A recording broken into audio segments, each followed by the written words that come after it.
Hello everybody and welcome back to my channel, or welcome if it's your first time coming across one of my videos.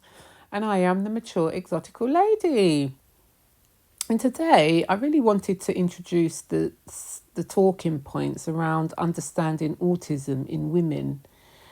And for those of you who may have watched one of my earlier videos, when I spoke about growing up in an unconventional family, I actually mentioned that my mother was diagnosed with undifferentiated schizophrenia when I was very young, but that when I grew up, I started to query that diagnosis, and in actual fact, I came to the conclusion that actually my mother was misdiagnosed, and that she was more likely uh, on the spectrum, effectively, sort of moderately autistic. And also, my sort of interest in this subject was around my own sort of development. After sort of realizing that my mother could have been misdiagnosed, it made me to query some of my own characteristics and coping mechanisms in my own life since I was sort of like a teenager, essentially, to date. And I highly suspect that I'm actually what would have been termed Asperger's, which was a sort of subtype of the autistic spectrum disorder before they sort of done away with using that term. It's an old term that they use. But effectively, I'm really focusing on the higher functioning level of autism because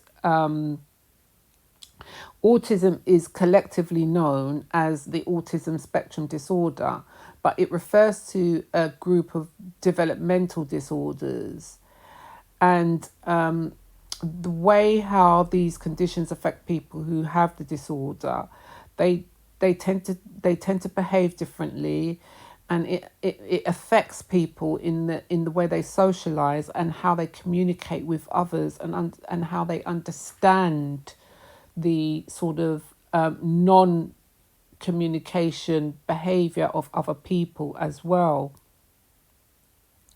So now essentially what's happened is that autistic spectrum disorder is now being treated as a spectrum of a wide ranging symptoms and with different severity levels.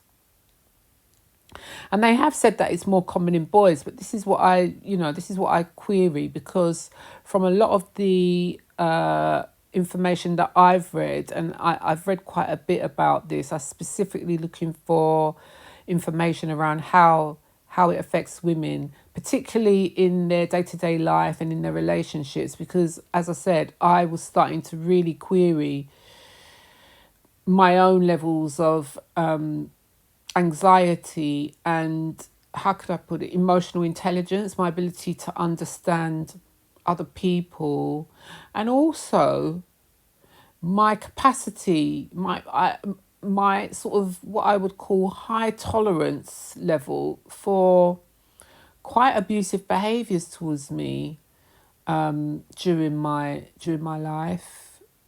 Not really good at making,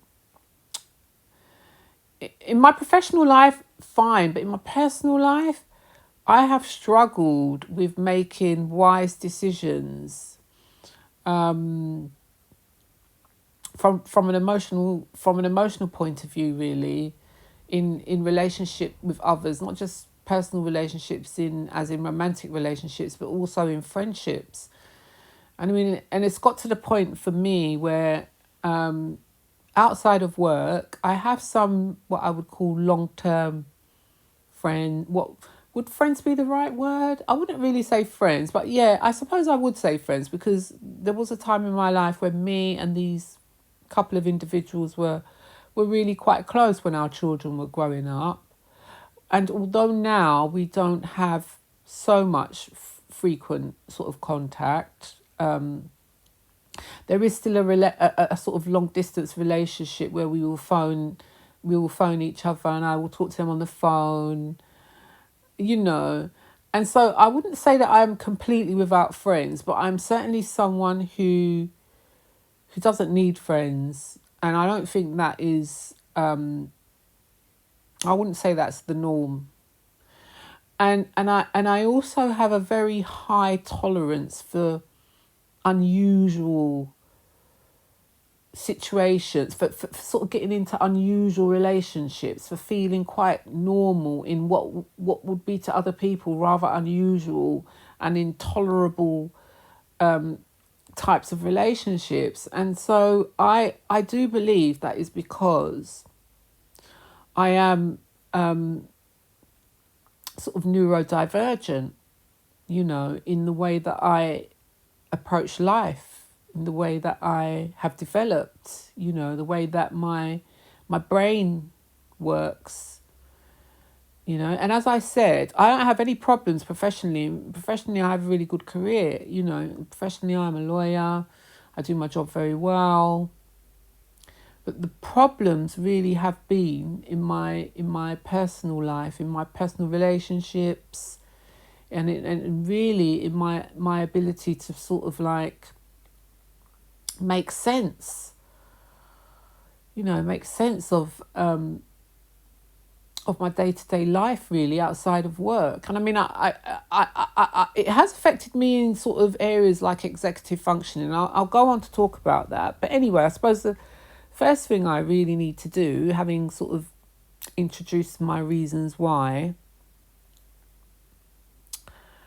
I wanted to talk about this, is essentially to sort of,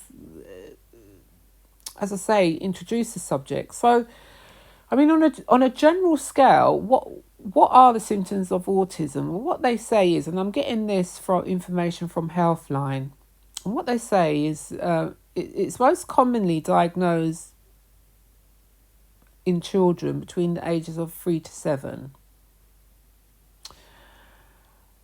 But they say that in there are a number of cases where parents and caregivers may have had concerns about children from a much younger age. So, before they're 18 months. So, as they develop socially, before they reach 18 months, they've said that parents pick up that there is a problem. And for example, they say that infants may not make eye contact. In some cases, they might show indifference towards their parents, and toddlers may fail to respond to their names or start taking steps backward in their language development. And so we know that certainly in terms of the more obvious signs of autism, more highly affected young children, that it's picked up quite early. But that's not the case with higher functioning autism at all. And often cases like with somebody like me, and although I haven't formally gone to be assessed for this disorder, frequently it's not diagnosed until the adult starts to experience difficulties in their social life and in their ability to function in the wider society. When they're adults is when it's, it's usually picked up, and an individual, a person would decide to go and be assessed for the condition. So, I mean, social communication and interaction symptoms are key areas of difficulty for children and adults who suffer and who are on the spectrum. And so, I mean, some of the difficulties that people experience, or some of the symptoms, if I could put it that way, that adults experience, because as I said, I'm focusing on adults, can be an inability to look at or listen to people, in a more sort of a severely affected autistic individuals, that they may not respond to their name. maybe highly sensitive and resistant to touching. There's a preference for being alone. There can often be inappropriate or no facial gestures in communicating with somebody as part of body language. Inability to start a conversation or keep one going. Excessively talking about a particular subject without giving attention to the reactions of others, so not really picking up if other people are bored of what you're saying, essentially. Speech and unusual speech patterns. So in more severe cases of autism, you can have repetition in speaking, and that is something that I remember my mother had quite clearly. Actually, my mother, and she would actually talk to herself as well. There's an inability to express emotions or recognize them in others, and this is something else that I noticed with my mother. She was emotionally void, emotionally absent.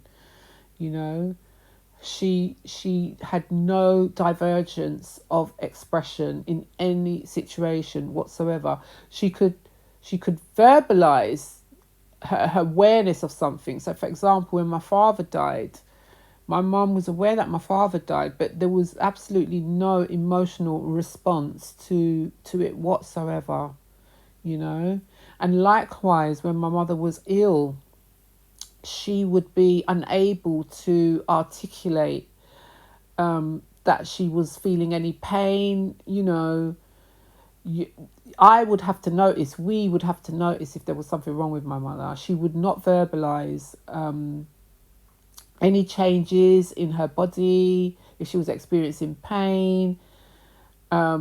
She would point out, so for example, when my mother developed cancer, which she did, and which led to my mother passing away when she was in her late 50s, she had lymphoma, and her legs and her joints had literally swollen, looked like balloons. And my mother was very slim, very small and slim lady. And she could point out that. She could say, "Oh, look, Sarah, my leg's swollen," But she wouldn't be able to tell me anymore. If I said to her, "Mum, is it hurting?" She wouldn't be able to say. She would literally just repeat, "Oh, my leg is swollen, my leg is swollen,"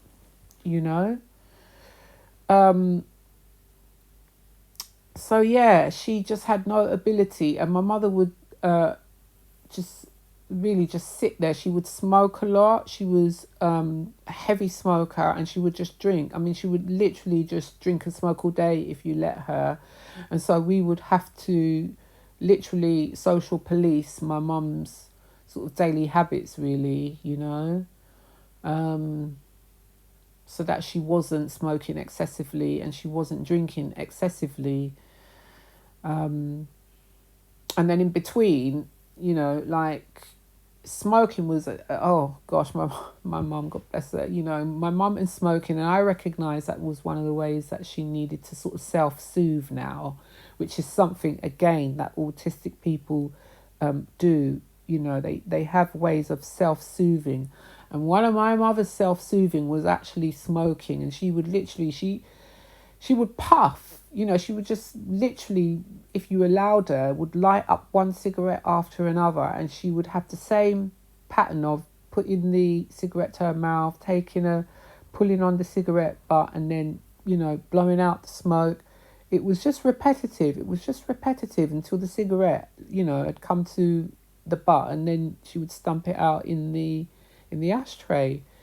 But literally, it was just that was it. You wouldn't even know if she was enjoying smoking that cigarette. There was no expression whatsoever. She would sit in the same place. Yeah, God bless her. My mum. So she just had no ability to sort of socialize. No, she would she would just be in her environment. and things would just be happening around her. She would have her routine that she would stick to religiously, and she would say the same things all the time. Literally, just say the same things all the time. You know, when she did speak. So those are some of the symptoms and difficulties that you will notice to varying degrees on different levels, you know, for someone who may be autistic and on the spectrum. And in terms of behaviour patterns, what has been described is performing repetitive movements such as rocking backwards and forward. And this is something that I did. I don't do it so much now, but I grew up doing this. And this is when I first realised there was something wrong. Well, I wouldn't say wrong, but I had to do this. And it's called stimming, right? And I would sort of like go, when I needed comforting, I would sort of go on my knees and on my elbows, and I would just rock backwards and forwards, and I would do this for hours. I would literally do this for hours, you know. I would do this for hours and hours until I fell asleep. Yeah. And I was doing that for hours up until I was well into my 30s when I stopped rocking so much, you know. I mean, I put all my children to sleep like that, apart from my youngest now, who's an adult now. But at the time, because I was in my 30s when I had my youngest, I'd kind of like grown out of doing this by then. But with my first 3 children, that is literally how I used to put them to sleep. You know, I literally lay down with them, and then I would be rocking, and that would be sort of rocking the bed, and then they would be rocking, and eventually they would fall to sleep. I mean, so bizarre. But I remember being really self-conscious of that as well, you know. And that is something else that limited the way I would socialise with people, because at certain times I would need to go and I would just need to rock. I would just need to rock. Yeah, very bizarre. And again, developing routines or rituals that can't be disrupted. Again, my stimming, I sort of picked that up.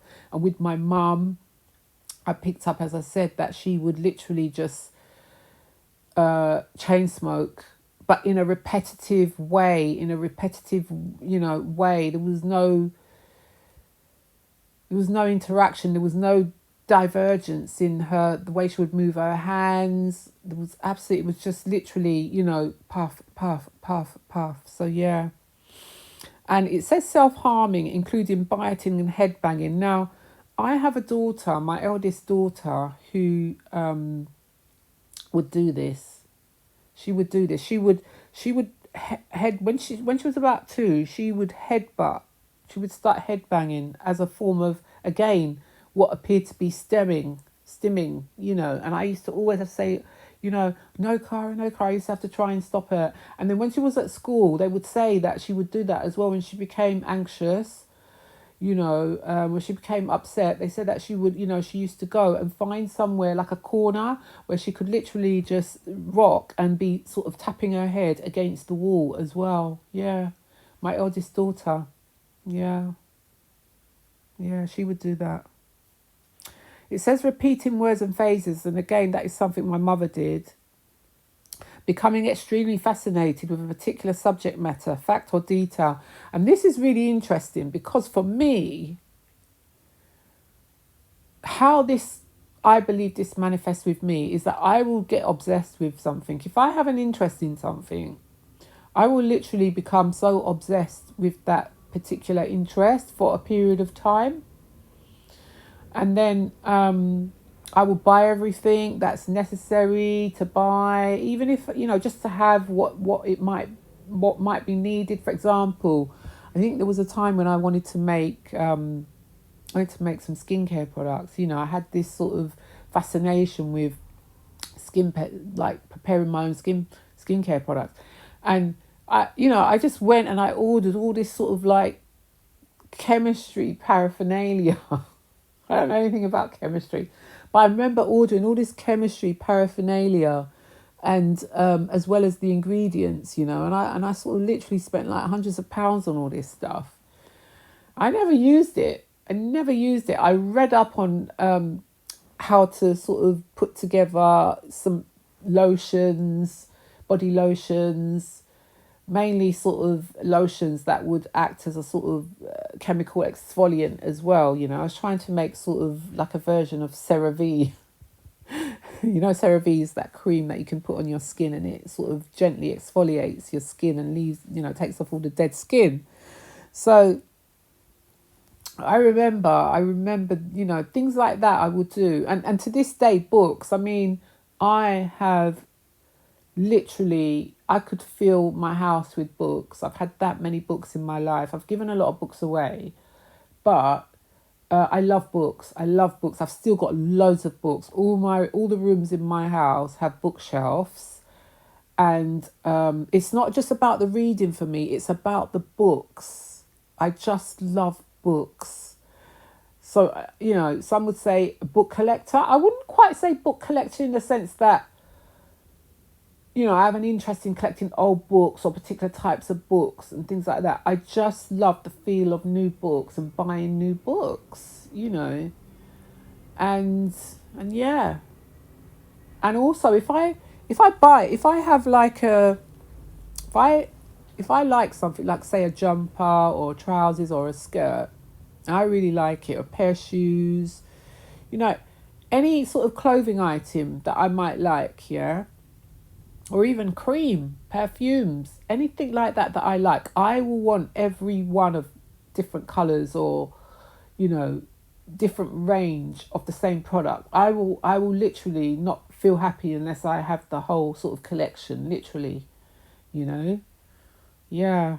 And because of that, I suffer with like cluttering, My house can become really cluttered and I have to sort of declutter.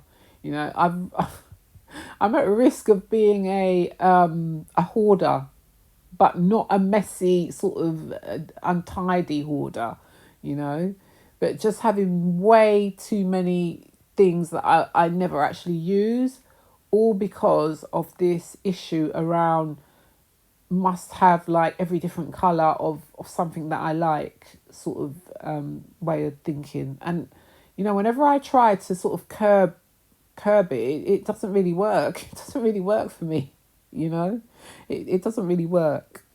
So that's how I believe my own fascination with subject matters comes into play and affects me in my sort of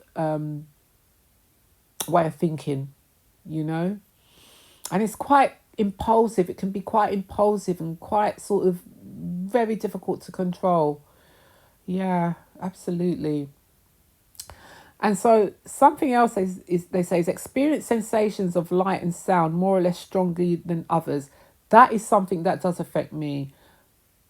But that could be trauma as well. So I'm conscious of the fact that two issues could be going on there. It could be related to being on the spectrum, but equally I do think that is a sign of trauma, post-traumatic stress disorder. If you've been through particular traumas, symptoms can be, sort of reactions to sort of sudden noises and sounds. It can make you sort of like highly anxious, very quickly. So, and because I've had sort of, as I said previously in one of my videos, I've literally had lifelong traumas, and I want to do sort of a talk about that, stacking traumas, how we stack traumas in life. But I've literally stacked traumas, and I believe that that obviously can lead to situations where, when you hear loud noises or anything sort of unusual suddenly happening, it can lead to you feeling like you're oversensitive to sudden noises, light, sounds and things like that. And another thing, is objects, sensitivity to objects. Like something I noticed about myself is that I'm very fussy with food, like certain food textures, I won't eat it, I can't eat it. And also the feel of materials, certain feels of materials as well.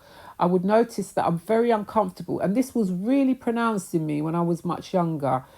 Now it's not so much because now I literally know the types of materials that I like and I don't like. So it's not an issue. But if when I was younger, if I went anywhere, for example, if I stayed overnight somewhere, I would literally not sleep if the blankets was like looked a certain way or felt a certain way. It would just have like an impact on me, you know?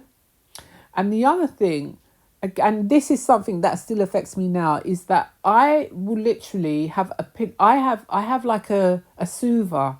So like when I was young, I always had a pillow, and I had, out of two pillows, I would always need one pillowcase that I didn't change, and I would just smell it. And the smell, I needed that smell of that pillowcase, you know. And also, I wouldn't wash it. You couldn't wash it, you know, but it never smelt dirty to me. And all what would happen, it would become much more softer and it would become more soothing. And also I would have like an old t-shirt. I remember this. I would have like an old t-shirt that I would just fiddle with between my fingers, you know, and I would make it really soft. And then I would run it across underneath my nose, you know, and it would be nice and soft. And I would just have to do this, and you couldn't. And then what I would do is I would keep my old t-shirt literally inside the pillowcase, you know. And again, that was a habit that I had for years until I was well into my adulthood. And even now, I don't have the soother anymore, the t-shirt, the soother, but I do have the pillowcase issue. So if I have 4 pillows on my bed, one of them is a pillowcase. You can guarantee you can look at that pillowcase and know that I sleep on that pillowcase every day, even though it's probably not good for my skin, or I don't get spots, but I just need that familiar smell on that pillowcase, even to this very day, you know. So yeah, so I think, you know, that whole thing around feelings of sensations, fixating on particular objects or activities, and having particular food preferences or aversions to food textures is very much applies to me, very much so. So anyway, I will leave it there for today, and then in the next video I will go into more details around the particular symptoms that affect women differently from men, which I think is really important and which goes undiagnosed more frequently than we realise in young teenage women and women of all ages thereafter. So if you like this video, or if you didn't like this video, give it a thumbs up or a thumbs down. Please subscribe, and thank you to those of you who have subscribed. And I'm enjoying making these videos. I'm enjoying this channel. I hope you like my slideshow of me, because I did mention in one of my videos that I will probably sort of putting together a collection of photos just of me, so it sort of like acts as a replacement for me when I'm, you know, not able to sort of get myself ready and go before the camera to have these discussions. You'll sort of literally just be watching a slideshow of me talking to these videos. So again, thank you for watching, and wherever you are, I wish you a good morning, a good afternoon, a good evening, or a good night, and I shall see you in the next one. Bye bye.